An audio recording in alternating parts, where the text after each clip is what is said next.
시황 분석과 투자 전략하면 이분이시죠? 예, 여의도의 차인표죠. 여의도의 차인표 네. 소개해드리도록 하겠습니다. 이경민 대신증권 투자전략팀장님 모셨습니다. 인사드려볼게요. 어서 오세요. 네, 안녕하세요. 네. 네. 반갑습니다. 네, 전에 말씀. 저는 우리 팀장님 보면 어쩜 머리가 저렇게 될 수 있을까 너무 부러워. 진짜 저도 저렇게 머리 한 3분의 1만이라도 좀 쫓아가봤으면 좋겠어요. 아이고, 네. 네. 어떤 말씀을 해주실 수 있을까요, 팀장님? 저도 약해지고 있어요. 아이고. 나이 먹으면 그렇게 강한 모발도 약해지나요? 네, 약해지고. 근데 요즘에 진짜 그 시황 분석하시는 분들 진짜 힘드실 것 같아요. 그러니까요. 그러니까 어느 정도 뭐 좋아질 거라고 봤던 변수들이 자꾸 딜레이되고 네.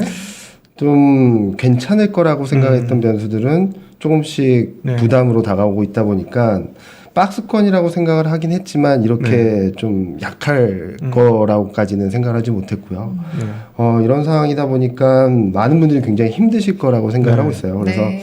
오늘은 좀 먼 얘기보다는 좀 10월 달에 좀 포인트를 맞춰서 네. 여러분들이 어떻게 대응을 하시면 좋을 것 같다. 좀 피곤하실 것 같습니다. 10월 달에도. 그런데 좀 단기적으로 볼 부분 그리고 좀 긴 호흡에서 볼 부분 좀 정리해가지고 좀 천천히 네. 말씀드리도록 하겠습니다. 좋습니다. 10월로 이제 넘어가기 전에 내일이 당장 10월인데 그쵸. 네. 9월을 좀 정리하고 10월로 넘어가 보면 좋을 것 같아요. 그렇죠. 근데 자료를 보시면 아시겠지만 굉장히 한눈에 쫙 보이네요. 쫙 보여요. 다이나믹하죠. 그러니까 네. 전반적인 흐름들을 정리해드리면은 달러가 강세를 보이면서 채권 금리가 오르면서 네. 위험 자산은 전반적으로 약세를 보였는데 독특하게도 일본은 정권 교체 기대감, 총리 교체 기대감, 네. 그리고 인도는 중국의 대안으로서의 그렇죠. 부각된 부분들, 그리고 싱가포르는 위드 코로나 그리고 확진자 수가 좀 줄어드는 부분들 그런 것들이 좀 부각받았던 데 반해서 달러 강세에 취약한 브라질이 가장 안 좋았고요.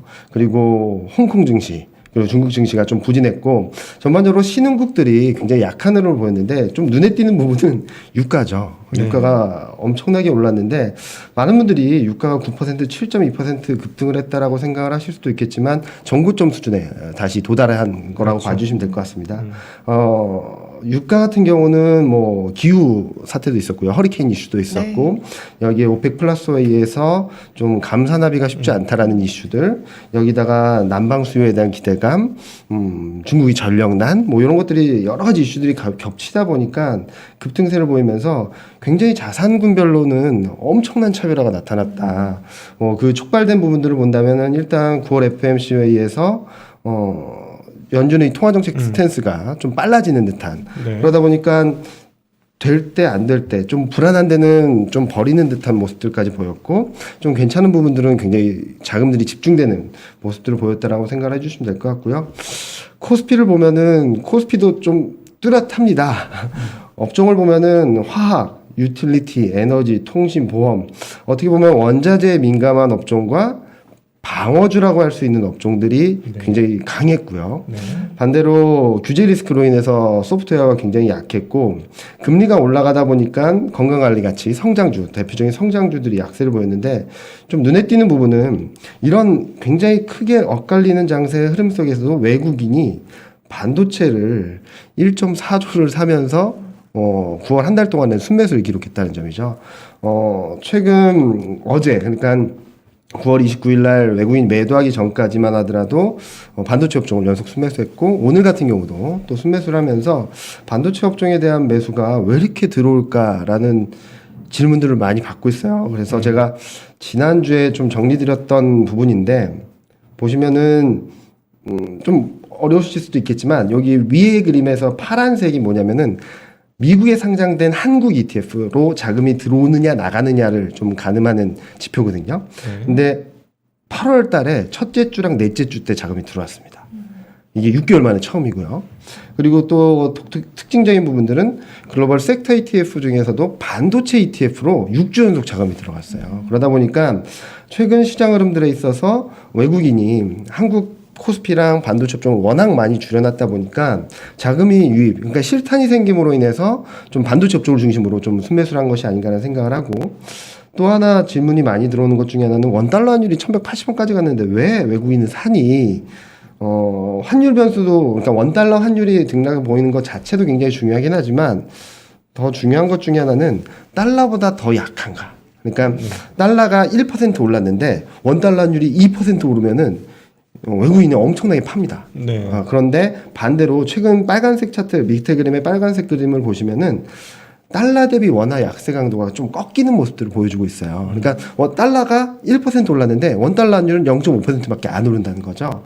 그런 흐름들이 나타나다 보니까 원화 약세에 대한 부담들이 좀 줄어들면서 외국인이 조금 매수 심리가 살아난 것이 아닌가. 그러니까 돈이 들어온다, 유동성이 들어온다, 플러스 원화의 일방적인 약세가 좀 진정되면서 외국인 심리가 조금은 개선됐다라고 볼 수 있겠습니다. 알겠습니다. 9월을 이렇게 좀 요약을 해봤으니까 네. 다가오는 10월도 저희가 예측을 해보면서 또 대응 전략도 세워야겠죠? 네, 뭐 일단은 많은 분들이 저도 솔직히 말씀드리면 추석 연휴 때 초반에 헝다 리스크가 나오면서 이게 이렇게까지 충격을 받아야 될 이유야?라고 했는데 막 뉴스에 쏟아지는 게 제2 리먼 브러더스 사태까지 얘기를 막 하더라고요. 네. 그래서 진짜 이게 그럴 가능성이 있을까라고 해서 추석 연휴 동안 계속 나가가지고 공부도 하고 막 데이터도 쭉 보고 했는데 애널리스트의 참 힘듭니다. 네. 쉽지 않네요. 그래서 봤더니 와 이거는 너무 확대 재생산된 것 같다라는 생각을 했어요. 이 차트를 보시면 좀 이해가 되실 것 같은데 헝다가 디폴트 되느냐 안 되느냐의 문제는 아니었던 것 같아요. 문제는 뭐였냐면 헝다가 디폴트 되면 중국 부동산 기업들이 연쇄 도산하고 그로 인해서 중국 금융시장이 불안해지고 경기도 안 좋아질 거다. 중국이 워낙 큰 나라가 됐으니까 이 금융불안, 경기 불확실성이 글로벌 전체로 퍼질 거다. 라는 데까지 갔던 거거든요. 그래서 제2의 리먼 브러더스 사태까지 나왔었는데 이 그림을 한번 보시면 중국과 홍콩의 단기 금리는 변화가 거의 없습니다. 네. 무슨 말씀을 드리냐면 시작점이 될 수 있는 유동성 불안조차도 크지 않았다고 볼 수 있겠거든요. 물론 디폴트가 난다라고 한다면은 지금은 유예된 상황이긴 하지만 뭐 한 달 뒤에 디폴트 가능성이 높아졌다, 실질적인 디폴트가 나온다라고 한다면 더 불안해질 수는 있겠지만 이 흐름들이 추석 연휴 초반에 시장을 그만큼 충격을 줬던 만큼이 충격 변수는 되지 않을 것 같다라는 말씀을 드리고요. 네. 또 하나는 FMC. 저도 FMC 코멘트를 쓰면서 왜 당시만 하더라도 위험 자산들이 강세를 보였을까를 좀 고민을 했었거든요. 일단은 뭐 물가 전망이나 경제 전망은 좀 하향 조정하고 근데 뭐 물론 내년은 상향 조정했지만 점도표상으로 본다면 금리 인상 시점은 2022년으로 빨라졌고 내년 2024년까지 7번 금리 인상을 한다고 했는데 왜 시장은 불안하지 않았을까? 그 근본적인 이유는 저는 9월 그때 추석 연휴 초반에 헝다 리스크로 인해서 일정 부분 경기에 대한 불안감들까지 선반영을 했다는 점들. 두 번째로는 금리 인상을 2022년에 시작해서 2024년에 7번 금리 인상을 한다고 한다면 약 2.4회 FMC마다 금리 인상을 한다는 계산이 나오거든요. 그렇게 보면은 그동안 연준의 스탠스 2번 FMC 회의 때마다 금리 인상을 했던 것보다는 괜찮은 거 아니야? 라는 얘기를 했었던 거고 또 하나는 파월 연준의장이 6월 FMC 때 무슨 말 했는지 기억하실 거예요. 점도표를 너무 맹신하지 말라라. 그런 얘기가 있다 보니까 2023년 GDP 성장률이 2%대인데 금리 인상을 3번 한다고? 불가능할 것 같은데? 라는 생각도 좀 많이 했던 것 같아요. 그런 부분들이 있던 상황에서 저희가 주목한 부분은 일단은 연준의 2024년까지 스케줄은 나왔다. 그런데 지금 현재 시점에서 2023년이 어떻게 될지 4년이 어떻게 될지에 대한 불확실성은 남아있지만 명확한 그림은 테이퍼링이 아무리 빨리 진행된다 하더라도 내년 상반기까지는 돈이 계속 풀린다는 얘기거든요. 그런 부분들에 조금 긍정적으로 해석하려는 분위기가 좀 있었지 않을까라는 생각을 하고 있어서 9월 달에 시장을 좀 뒤흔들어 놨던 빅 이벤트라고 할 수 있던 부분들은 시장에 뭐 엄청난 충격 변수가 되기보다는 조금은 확인시켜주는 어떤 악재로서의 영향력들을 일단은 확인시켜주고 그 영향력이 점점 줄어드는 그런 흐름으로 보이지 않을까라는 생각을 하고 있습니다. 예. 네. 두 가지 변수에 대해서는 짚어봤고 10월 시장에도 변수가 될 만한 것들 어떤 것들이 있을까요? 일단은 최근 굉장히 많이 불안해 하시죠. 저도 최근 데이터를 업데이트하고 그러면서 그리고 파월 연준 의장이 최근 발언들이 조금 스탠스가 바뀌는 듯 하면서 네. 물가 전망치를 봤더니 4분기에도 물가 상승 압력이 만만치 않다라는 시그널들이 계속 나오고 있는 것 같다고 생각을 합니다. 그렇다 보니까 연준의 통화정책 스탠스는 좀 빨라지고 물가 상승 압력은 4, 4분기까지 지속되고 그런 부분들에 있어서 금리가 좀 많이 오르고 있죠. 빠르게 오르고 있다라고 생각합니다. 물론 저는 1, 4분기 때도 말씀드렸던 부분이 금리가 오르는 것 자체, 레벨 자체의 문제라기보다는 속도의 문제다라는 말씀 많이 드리거든요. 네. 미국 경제 성장률이 6%를 넘나드는 상황에서 채권 금리가 1.5를 간다, 1.7을 간다, 2를 간다라고 해서 무너질 만한 상황까지는 아니라고 생각합니다. 그런데 문제는 좀 빠르게 올라간다는 부분들, 속도에 대한 부담들이 있다라고 생각하는데 이게 조금 진정이 된다 하더라도 제가 조금 더 경계하는 부분은 요 밑에 그림 보시는 것처럼 경제 성장률 전망치가 떨어지고 있어요. 최근 들어서. 네. 그러니까 올해 1, 4분기만 하더라도 경제 성장률에 대해서는 조금 경기 회복에 대한 기대감들은 살리면서 금리가 너무 빠른 거 오르는 거 아니야? 라는 부분들이 있었는데 지금은 금리는 오르는데 경제 성장률 레벨은 높아졌지만 경기에 대한 자신감들이 약해진다는 부분들이 조금 풀려야 될 숙제가 아닌가. 그래서 10월 달에도 이제 10월 중순에 이제 물가 지표들이 발표될 거거든요. 어느 정도 레벨로 나올지 좀 확인해야 될 것 같고 그 과정에서 금리 흐름들 그리고 또 하나의 숙제라고 할 수 있는 경기에 대한 자신감들을 다시 찾을 수 있을까. 이런 것들이 좀 해결되기 전까지는 코스피는 좀 박스권 등락을 이어갈 수밖에 없지 않을까라는 생각을 하고 있고요. 또 하나는 실적이죠. 3, 4분기 실적 이제 시작됩니다. 3, 4분기 전망치는 올라가고 있어요. 왜냐하면 7월, 8월, 9월 수출이 굉장히 좋았고 네. 원달러 환율이 전분기 대비 한 5% 정도 올랐기 때문에 환율 효과가 들어오면서 전망치는 올라가고 있거든요. 네. 근데 문제는 내년 전망치가 너무 떨어지고 있어요. 반도체 업종의 실적 전망은 올해 내내 올라갔습니다. 그런데 주가가 많이 못 올랐던 이유는 올해 4분기가 불안하다, 내년이 불안하다 이런 것들이 계속 발목을 잡았었거든요. 그렇죠. 그런데 최근 1개월간 보면은 연간 영업이익, 내년 영업이익 순이익 전망치가 그렇게 떨어지진 않았지만 반도체 업종은 한 달 동안 3.9% 그리고 최근 규제 리스크로 인해서 조금 부담이 큰 소프트웨어 업종 같은 경우는 3.3%가 떨어졌어요. 그래서 이번 3, 4분기 실적 시제는 그렇게 나쁘지 않을 것 같다라고 생각을 하는데 이제 실적 시제를 지나면서 이제 실적 컨퍼런스 콜을 하면서 내년 실적에 대한 가이던스가 어느 정도 나오는지가 좀 더 중요한 시점이 아닌가. 그래서 10월 초에는 아마도 삼성전자가 실적 가이던스 발표하면서 그렇게 나쁠 것 같지는 않거든요. 그런데 이제 10월 말에 있을 삼성전자와 SK 하이닉스의 컨퍼런스 콜에서 향후 반도체 업황이라든지 기업 업황 실적 이런 부분들을 어떻게 잡아주는지가 굉장히 중요한 변곡점이 될 수 있다라고 생각을 하고 있습니다. 알겠습니다. 지금 올해 사실 순이익 기준으로 올해 전망치는 이제 190조까지 올라가나 하다가 이제 180조로 좀 주저앉은 상황이고요. 네. 그러면 내년도 전망은 아직 안 나왔는데 네. 혹시 비슷하게 생각하고 있는 좀 범위 같은 게 있을까요? 일단은 뭐 범위라고 한다면 200조는 넘지 않을까. 올해보다 더 나온다고요? 순이익이? 순이익이요. 순이익 같은 경우는 올해하고 좀 비슷하다라고 올해하고 비슷하다. 생각을 하고 있어요. 근데 네.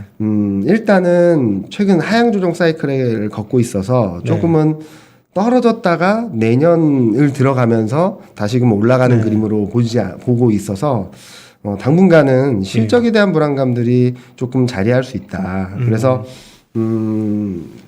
다행스럽다고 말할 수 있는 것은 마이크론 실적을 보면 4, 4분기 실적 전망치는 예상보다 굉장히 미스했다라고 해서 굉장히 충격을 받긴 했지만 투자 쪽에서는 조금 좀 후퇴하는 모습들을 보여줬거든요. 네. 무슨 말이냐면은 반도체 사이클이 올해 4분기를 기점으로 이렇게 떨어지고 내년 상반기까지 하강 사이클을 보인다라고 이 전망치가 대부분 맞춰지고 있는데 공급에 대한 부담들을 좀 줄이면서 이 사이클의 뭐 하향 조정 폭이라든지 속도라든지 강도를 조금 슬로해지게 만들어줄 수 있다는 전망치도 조금씩 들어오고 있다라고 생각을 하거든요. 그래서 올해 말 내년 초를 지나면서 반도체 업종이나 뭐 이렇게 자동차 업종이나 특히 네. 공급망 불안에 가장 타격을 받았던 업종들이 이제는 공급망 병목 현상도 좀 진정이 되고 반도체 사이클에 대한 부분들도 어느 정도 가시적으로 나온다면 네. 하반기에 대한 실적들을 조금씩 높여갈 수 있거든요. 그래서 지금 레벨에서 조금 더 하향 조정될 가능성을 열어놓고 있지만 크게 레벨이 떨어지고 그로 인해서 감익 가능성까지는 높지 않다라고는 생각을 하고 있습니다. 사실 뭐 운용하는 사람 입장에서 보면은 이익 규모 여기서 내년까지 안 떨어진다고 보장만 할 수 있다면 뭐 겁을 내. 사실 그렇거든요. 왜냐면은 뭐 이익 대비 지금 뭐 주가지수 코스피 기준으로 13배 내외면 뭐 왜 플레이 왜 못해? 충분히 할 수 있지라는 네. 생각이 들거든요. 네, 맞습니다. 입장에. 그래서 한번 여쭤봤고 그리고 또 ASML 같은 경우는 지금 내년도 실적 전망을 되게 높게 잡던데요. 네. 그러면 이건 상당히 좋은 뉴스죠. 네. 그러니까 지금 현재 보면은 여러 가지 그러니까 저도 펀더메이저 분들하고 얘기를 하다 보면은 와 이렇게까지 시장에 대한 뷰와 반도체 업종에 대한 뷰가 이렇게 다이버전스가 넓은 그거는 네. 정말 처음 본다라고 말씀을 많이 하시더라고요. 네. 굉장히 베어리시한 전망부터 굉장히 스트롱한 전망까지 네. 반도체 업종도 마찬가지고요. 그렇게 본다면은 코로나19라는 사상 유례 없는 상황을 겪고 어떻게 보면은 경제 성장률이나 이런 것들이 둔화되는 게 네. 기저효과에 의해서 판단하는 것인지 아니면은 경기가 정점을 찍고 이제 둔화되는 사이클로 들어간다라고 보는 것인지 거기에서도 굉장히 엇갈릴 것 같고 맞아요. 반도체 업종의 업황에 대해서도 메모리, 비메모리 그리고 PC, 스마트폰 너무 여러 가지 품목들이 있는 상황에서 서버 투자라는 게 들어오다 보니까 네. 이거는 좀 예측하기가 쉽지 않다라고 많이들 말씀하시더라고요. 비중이 높아졌는데. 네. 그러다 보니까 전망치가 굉장히 넓어지고 있어서 네. 제가 앞서도 말씀드렸지만 삼성전자 하이닉스의 실적 가이던스 그 이후에 실적 컨퍼런스 콜 네. 저는 그게 되게 중요하다고 생각을 하거든요. 거기서 어느 정도의 가이던스를 주는지가 향후 반도체 업황 그리고 우리나라 반도체 업황에 대해서 조금은 그림을 그러니까 지금 좀 깜깜하다고 생각을 하고 있어요. 저도 좀 이렇게 될 겁니다라고 말씀드리기가 쉽지 않은 게 좀 깜깜한 그 밤길 같은데 네. 거기서 좀 헤드라이트나 미등이 좀 켜질 수 있는 그런 그림을 만들어줄 수 있지 않을까라는 생각을 하고 있어서 그 전까지는 좀 박스권으로 보시고 그런 그림들이 조금씩 확인되는 과정에서 좀 매매 강도를 높여가시는 전략이 좀 맞지 않을까 생각을 하고 있습니다. 저는 조금 그 내년도에 뭐 전년 소위 말하는 기고효과가 나오겠죠. 내년부터는 올해는 기저효과로 우리가 네. 좋았습니다만 내년은 올해가 워낙 높았기 때문에 올해 대비 내년의 상황들이 올해 대비 썩 좋지는 않겠지. 네. 그러니까 성장률이 썩 좋지 않은 건 당연히 충분히 생각할 수 있는데 사람들이 너무 그거에 매몰돼서 네. 절대치를 놓치고 있는 거 아니에요? 말씀하신 것처럼. 맞습니다. 네. 그러니까 절대치가 떨어지지 않는데 왜 주가가 떨어져야 해? 물론 이제 진입이 많아서 많은 그 시가총액이 늘어나서 그것만큼 이제 할인되는 거는 충분히 이해가 되지만 그렇게 하는 건 좀 너무한 것 같고 그다음에 상반기 삼성전자에 열광할 때 중요한 이슈였던 거 하나가 지금 땅에 묻힌 거 아세요? 네. 뭐냐면 파운드리 관련 얘기가 땅에 묻혀버렸어요. 네. 사람들이 다 묻어버렸어요. 왜냐하면 상반기에 삼성전자 파운드리 잘 되면 이제 삼성전자 이제 그쵸. 그냥 맞습니다. 기사성 같이 올라간다 했는데 네. 지금 진짜 되고 있잖아요. 네, 되고 있습니다. 풀캐파로 돌고 있는 네네. 상황이고 ASML이 내년도에 실적이 그렇게 예상이 높다는 건 뭐 어디다 팔겠어? TSMC하고 삼성전자한테 네. 팔겠지. 뻔한 거거든요. 그러면 내년도 삼성전자 파운드리 더 늘어난다는 얘기인데 네. 그 성장성이 지금 땅에 파묻혔어요. 그러니까 제가 그걸 보면서 투자 심리가 조금 경색됐구나 지금. 네. 예. 저도 그 부분은 적극 동의합니다. 네. 거래 대금이나 그런 거 거래량을 본다 하더라도 예. 아직까지는 불안 심리가 좀 큰 것 같아요. 네. 저는 반등하는 과정에서 거래 대금을 계속 체크하는데 네. 진짜로 시장에 이제는 되겠다라고 투자 심리가 좀 돌아설 때는 반등할 때 거래 대금이 막 늘어나는 모습을 보여야지 좀 저는 움직인다라고 보는데 최근까지만 본다 하더라도 떨어질 때 거래 대금이 늘고 좀 반등할 때는 거래 대금이 지지부진하고 네. 뭐 그런 모습을 보이고 있어서 펀더멘탈적인 측면에서 나빠지는 것은 그렇게 많지 않다라고 생각을 하거든요. 네. 저는 그런데 그동안 그 가격 변수라든지 그리고 금리라든지 앞서 말씀드렸던 여러 가지 악재들에 대한 부담들이 심리를 워낙 억누르고 있다 보니까 네. 제가 스프링을 많이 말씀을 드리고 있어요. 코스피 이익 전망, 경제 전망을 보면은 올해 연초부터 코스피 자체의 스프링은 탄성은 점점 강해지고 있는 건 맞다라고 생각을 하고 있어요. 네. 네. 그런데 이걸 누르고 있는 불확실성 요인들, 제가 누적된 악재라고도 말씀드렸지만 누적된 악재, 헝다리스크, 뭐 긴축, 뭐 이런 것들이 막 눌러놓고 있고 여기에 매몰되는 심리가 좀 누르고 있는 상황이라서 이게 언제 해소될까라는 부분들에 고민을 하고 있는데 저는 시간 문제라고는 생각을 하거든요. 네. 그렇기 때문에 10월까지는 조금 여러 가지 변수들을 봐야 되긴 하겠지만 좀 길게 봤을 때 뭐 올해 말 내년 상반기까지 봤을 때는 저는 지금보다는 좀 더 많이 높은 레벨로 갈 수 있다라고는 말씀을 드리고 있습니다. 네. 투자 심리는 도대체 언제쯤 돌아올 것인가 그걸 또 예측하기 위해서 저희가 변수를 짚어보는 걸 텐데 네. 아까 뭐 코로나19 이야기도 잠시 해주셨지만 네. 이제 정부에서도 슬슬 단계적 일상 회복 흔히 위드 코로나라고 그쵸, 하죠. 그쵸. 이것도 좀 논의를 하고 있고 이런 부분들은 좀 어떻게 반영이 될까요? 일단은 위드 코로나 자체가 증시에 어마어마한 동력이 되긴 좀 어렵다라고 생각을 하고 있어요. 네. 왜냐면은 글로벌 전 국가별로 이렇게 지금 그림을 보시면 아시겠지만 뭐 이스라엘, 독일, 영국 이런 나라들이 다 위드 코로나를 선택을 하고 있거든요. 국가마다 상황은 다르긴 하지만 네. 근데 재밌는 것은 확진자 수 추이에 따라서 주가가 엇갈렸어요. 네. 아직까지도 확진자 수에 대해서 되게 민감하게 반응을 한다라고 볼 수 있겠죠. 네. 영국 같은 경우는 7월 19일 날 전면 해제를 한 다음에 영국 언론에서도 이건 미스테리라고 말할 정도로 5만 명대에 있던 확진자 수가 5천 명까지 줄었거든요. 네. 그러면서 주가는 막 좋았던 그림을 보여줬는데 싱가포르 같은 경우는 한국처럼 사회적 거리두기를 위드 코로나라고 말하고 있지만 사회적 거리두기를 조금씩 완화하는 스텝이었는데 네. 갑자기 확진자 수가 800명, 200명대에 머물러 있던 확진자가 800명대까지 늘어나면서 증시는 폭락을 했거든요. 어허.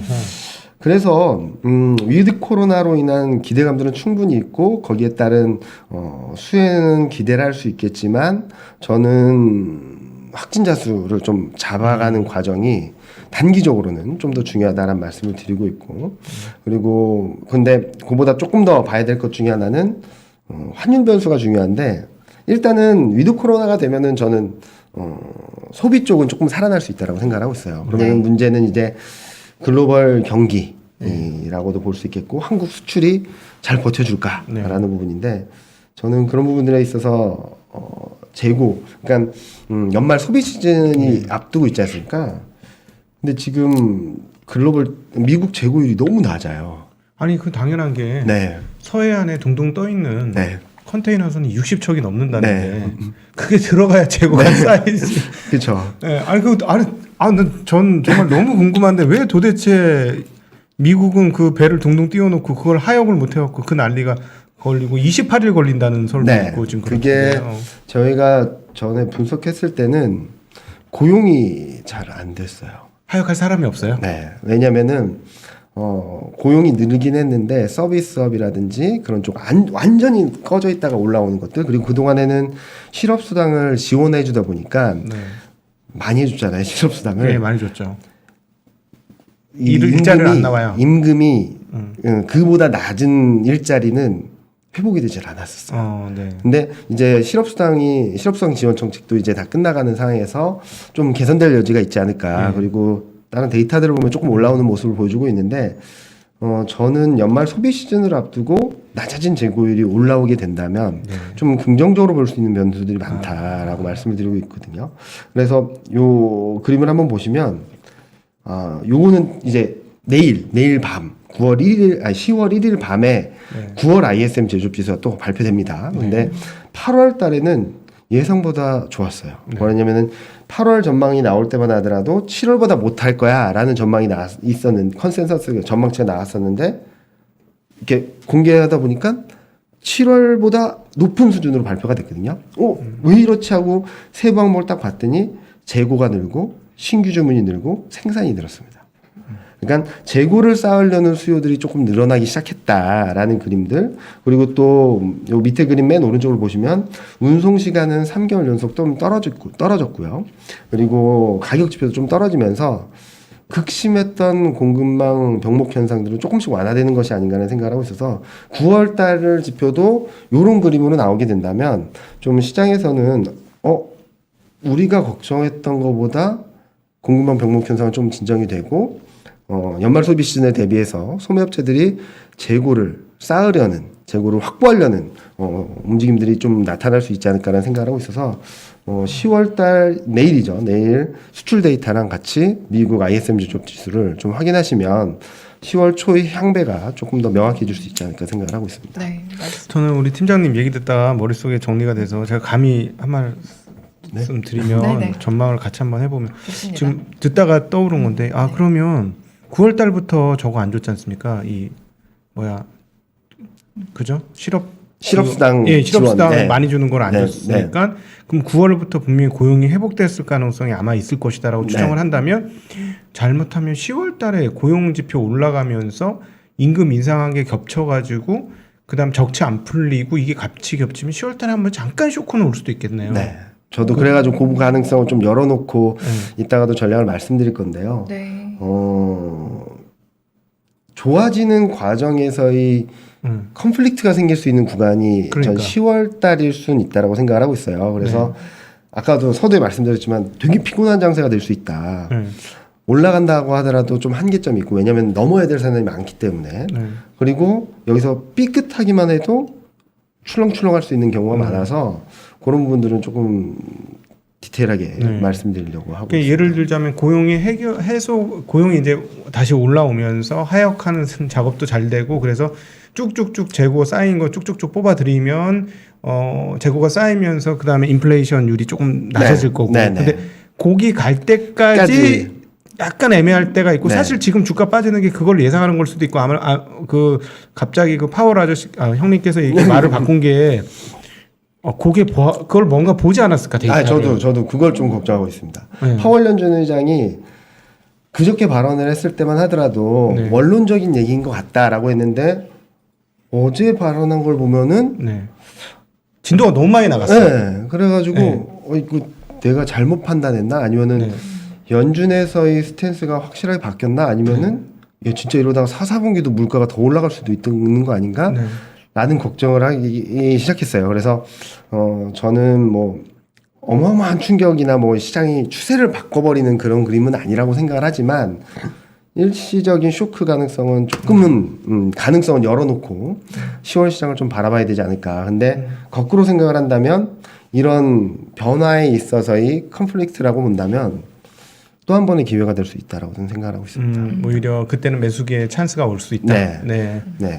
그래서 지금 제가 저번 달에 나와서 말씀드렸던 것 중에 하나가 요 그림을 보시면 아시겠지만 그때 나와서 말씀드린 게 원달러에 1,150원, 1,150원을 밑으로 내려가야지 이제 시장이 좀 안정을 찾는다라고 말씀드렸는데 정확히 1,150원 찍고 1,180원대로 확 올라가 버렸더라고요. 그래서 환율 변수도 아직까지는 불안정하다. 다만 앞서 말씀드렸던 재고 축적 수요라든지 연말 소비 시즌에 대한 기대감들 그렇게 되면 한국 수출이 급격하게 꺼지지는 않을 거라고 생각을 하거든요. 여기다가 위드 코로나로 전환되게 된다면 아무래도 이렇게 억눌려 있던 소비들이 좀 올라올 수 있는 그림들을 보여준다면 국내 매크로 환경에 대한 불안감들은 좀 진정이 될 수 있고 또 이거를 말씀을 드리면 많은 이코노미스트 분들은 이게 말이 돼 라고 하시는 것 중에 하나가 코로나19 확진자 수치랑 원달러율이랑 거의 똑같이 움직였어요. 신기하네요. 7월달 이후 상관관계 맞는 것 같네요. 들어보니까 7월달 이후 상관관계가 0.8에 가까웠거든요.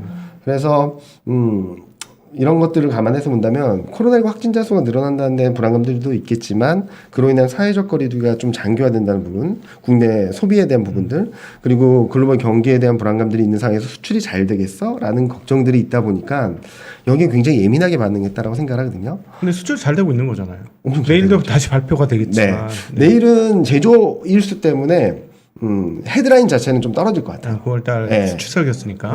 그런데 이제 일평균 수출이라든지 이런 것들이 30%를 유지하게 된다면 뭐 크게 문제가 없다라고 생각을 하고 있고 그리고 관건은 이제 반도체하고 자동차겠죠. 네. 자동차는 최근 수출 데이터만 본다 하더라도 변동성이 너무 크거든요. 한 달은 플러스 났다가 한 달은 마이너스 갔다가 계속 이러고 있는 상황이고 네. 반도체 업종은 꾸준히 올라가긴 하는데 이게 더 올라갈까에 대한 궁금증들이 계속 있는 것 같아요. 왜냐하면 4분기에 반도체 사이클도 하강이라고 하는데 그런 것들을 하나씩 검증해가면서 시장은 반응을 하지 않을까라는 생각을 하고 있어서 뭐 큰 흐름에서 본다면은 물줄기가 바뀌는 과정에서의 부담들은 좀 있을 수 있지만 네. 궁극적으로 본다면 긍정적인 방향으로 가고 있는 거다. 네. 그리고 서두에 말씀하셨던 것처럼 많은 분들이 경기 모멘텀이 둔화된다라고 많이들 걱정을 하시는데 내년 상반기까지 G20 GDP 성장률을 보면 4% 중반입니다. 네. 이전에 경기 확장 금융 정점이라고 말했던 2017년, 18년을 보면 3%대 중후반이었거든요. 네. 그보다 높은 수준이라고 본다면 아 경기가 너무 안 좋아라는 그런 불안감들만 제어된다 하더라도 레벨에 대한 눈높이를 네. 좀 맞춰가지 않을까라는 생각을 하고 있습니다. 많은 분들이 1188원 막 이렇게 보니까 불안해하셔요. 네. 우리나라는 지금 IMF의 추억이 너무 강하게 너무 사람들 강하죠. 맞아요. DNA에 심겨져 있어가지고 조금만 문제가 이번에 홍다도 그렇게 반응을 한 게 그래 비만이야? 우리도 겪어봤어 알아. 막 맞아요. 이렇게 돌아가니까. 네. 근데 사실 환율과 관련돼서 사실 펀더멘털에 진짜 우리나라 문제 없지 않습니까? 네. 네. 그러니까 저희 이코노미스트하고 얘기해도 말해줄 게 없다고 말씀을 하시더라고요. 왜냐면은 뭐 생각보다 소비도 괜찮거든요. 지금 한국 소비 증가를 보면은 전년 대비 두 자릿수 증가를 유지하고 있어요. 어허. 그리고 수출은 네. 매달 30%씩 나오고 있고. 네. 그래서 많은 분들이 1,200원 넘을 거야라고 뭐 일시적으로 앞서 말씀드렸던 글로벌 경기에 대한 불안감들 네. 그리고 달러가 좀 오르는 부분들 금리 상승에 대한 부분들로 인해서 오버슈팅이 나올 수는 있겠지만 원달러율이 1,200원 선을 고착화시킨 경우는 뭐 금융위기 이후만 따지고 본다 하더라도 2015년 16년에 유가가 20달러로 엄청나게 레벨 다운되면서 디플레이션, 디스인플레이션 이 이슈로 인해서 경기 침체로 갈 거다라는 걱정을 했을 때가 한 번 있었고요. 두 번째로는 2018년 반도체 사이클이 완전히 꺼지는 상황에서 네. 미중 무역 분쟁이 격화되면서 그때 한 번 있었고요. 그리고 코로나19 때 네. 경기 침체 갔을 때 네. 그때 말고는 없거든요. 그렇게 본다면은 거꾸로 말씀드리면 이런 지금까지 너무 누적된 악재들 그리고 불안감들이 시장에 팽배해 있다 보니까 원달러율이 계속적으로 올라가는 듯 보이고 올라가고 있고 그리고 그로 인해서 오버슈팅이 나올 수 있는 가능성은 열어놓고는 있지만 그게 거꾸로 말하면은 정점일 수 있다라고도 네. 볼 수 있는 부분이거든요. 왜? 펀더멘탈적인 측면에서는 더 나빠지기보다는 좋아질 수 있는 그림들을 만들어주고 있다라고 생각을 하고 있어서 네. 너무 걱정하지 마시자. 그러니까 단기 뭐 충격이 있거나 흔들림이 있을 수 있어도 이게 부러지는 그림이 아니라면 네. 조금은 열어놓고 그러니까 열어놓는다는 의미는 이게 이제 떠나야 되라가 아니라 조금은 더 적극적으로 대응할 수 있는 기회로 삼아보시는 게 어떨까라는 생각을 하고 있습니다. 아니 사실 솔직히 말해서 뭐 이런저런 다 따져봐도 환율이 왜 이렇게 약세? 딱 하나 걸리는 건 우리가 미국보다 돈을 더 많이 풀었으면 그쵸. 인정. 그쵸. 그건 맞아요. 인정하지. 그런데 더 많이 풀었나? 그것도 잘 아니고. 모르겠는데 뭐 그것도 이런. 아니고 네. 금리도 네. 먼저 인상했고 네. 뭐 여러 가지 변수를 본다면 원달러율이 이렇게까지 약세로 갈 이유가 있을까라는 것들에 있어서는 그래서 제가 이코노미스트 분들이나 펀드 매니저 분들하고 얘기해 보면 말이 안 된다고 말했던 게 코로나19였어요. 네, 하도 붙일 게 없어서 그걸 붙이려. 그렇죠. 저도 아니 저희가 네. 상황적인 측면은 이제 충분히 이야기를 한 것 같아서요. 네. 투자 전략으로 이제 한번 넘어가 보는 게 어떨까 싶은데요. 일단은 네. 전반적인 흐름에 있어서 뭐 그림 보시는 것처럼 밸류에이션은 워낙 싸다. 글로벌 증시 대비로도 너무 싸다. 네. 금융위기 이후 가장 낮은 수준이다라고 말씀을 드릴 수 있을 것 같고요. 그래서 소장님께서 말씀하셨듯이 두 가지 경로로 생각을 하고 있습니다. 단기간에 그러니까 10월 초에 수출 데이터 ISM 제조업 지수를 확인하면서 어제였죠. 29일 날 갭이 발생했던 구간을 빠르게 회복한다라고 한다면 저는 기본적으로 3,200선까지 열릴 수 있다라는 생각을 하고 있습니다. 반면에 9월 초반 3,100선을 넘어서지 못하고 꺾이게 되면 말씀드렸듯이 이런 악재들에 대한 힘이 좀 더 세질 수 있다고 생각을 하고 있어서 전략적으로는 두 가지를 제시 드리려고 하고 있어요. 네. 첫 번째로는 10월 초에 3100선에 안착할 경우에는 이제 기술적 반등이 나올 수 있다는 구간으로서 낙폭이 컸던 안 좋았던 업종들이 좀 중심을 잡아갈 거라고 생각을 하고 있고요. 네. 반면에 3100선을 회복에 실패하고 3050선까지 깨버리게 된다면 가치주, 그러니까 금리가 올라가는 데 따른 주목을 받을 수 있는 배당주, 금융주 네. 이쪽들이 조금 더 매력적이다라고 생각하고 있습니다. 그런데 길게 봤을 때 뭐가 좋아질 것이냐라고 말씀을 드린다면 일단은 그동안 안 좋았던 애들 반도체 자동차 실질적인 이익 전망치는 올라왔지만 미래에 대한 불안감 그런 부분들 궁금한 병목 현상이 장기화된다라는 부분들 그로 인해서 굉장히 억눌려 있는 부분들에 대해서는 충분히 메이크업 할 수 있는 구간으로 될 수 있다라고 생각을 하고 있고요. 그리고 뭐 최근 규제 리스크로 인해 쇼크를 받았던 인터넷 업종도 지금 가격대라면 더 떨어지기보다는 바닥을 잡아가는 과정이라고 생각을 하고 있어서 좀 긴 호흡에서 바라보시는 분들은 반도체 자동차 인터넷 쪽을 좀 바라보시면 좋지 않을까. 특히 원달러율이 1170원, 80원대에서 이제 하향 안정세를 보일 때는 확률적으로도 반도체 자동차가 좋았거든요. 네. 많은 분들이 야 이제 원달러율 떨어지면은 이제 수출주 안 되는 거 아니야? 라고 말씀 많이 하시는데요. 환율 효과가 이연돼서 들어오기 때문에 그렇겠죠. 훨씬 더 실적이 좋고 외국인 수급은 보강되고 네. 이런 그림 만들어줄 수 있어서 좀 긴 호흡으로 접근하시는 분들은 인터넷, 반도체, 자동차, 2차전지들 보시고 네. 만약에 조금 디테일하게 단기 매매를 하신다는 분들은 뭐 3100선 안착 여부에 따라서 좀 매매 전략을 좀 짧게 가져가시는 게 맞지 않을까 생각을 하고 있습니다. 네. 네. 아 오랜만에 자동차가 눈에 들어오네요. 전 듣다 보니까 자동차가 눈에 들어오네요. 박도기님이 눈에 들어오신다고 하니까 저도 관심 있게 봐야 환율하고 될것 같아요. 이렇게 연관을 해보니까 아 자동차가 이제 조금 상황이 좀 좋아질 수도 있겠구나 하는 생각이 듭니다. 네. 최소한 더 빠질 것 같지는 않습니다. 알겠습니다. 네. 혹시 더 미처 못하신 질문? 아니요, 네, 있을까요? 네. 네. 혹시 미처 못하신 말씀? 뭐 있습니다. 많이들 어려우실 것 같아요. 그리고 또 10월 달에도 쉽지 않은 장세가 예상되긴 하지만 동투기 전이 가장 어둡다고도 말씀을 드리고 있고 제가 자료에 쓰려다가 너무 어감이 세서 안 쓴 것 중에 하나가 처칠이 2차 세계대전 때 말했던 것 중에 하나가 당신이 지옥을 걷고 있다고 생각한다면 계속 걸어라 라는 말이 있어요. 그러니까 최악의 상황이라고 생각할수록 좀 더 앞을 내다보고 좀 진전하는 네. 모습들을 보여준다는 의미거든요. 네. 여기에 멈추고 실망하게 되면은 계속 지옥에 있을 수밖에 없으니까 모두들 네. 조금 더 힘내시고 네. 조금 더 마음을 다잡으신다면 3개월 뒤, 6개월 뒤에는 훨씬 더 좋은 수익률을 보실 수 있지 않을까 생각을 하고 있습니다. 아 네. 잘 걸어야겠네요. 네, 방향성이 좀 중요할 것 같은데 어디로 걷느냐 그거를 저희 인포맥스 라이브가 역할을 했으면 좋겠습니다. 1부 여기서 마무리하도록 할게요. 지금까지 이경민 대신증권 투자전략팀장님과 이 시간 함께했습니다. 너무 잘 들었습니다. 네, 감사합니다. 감사합니다.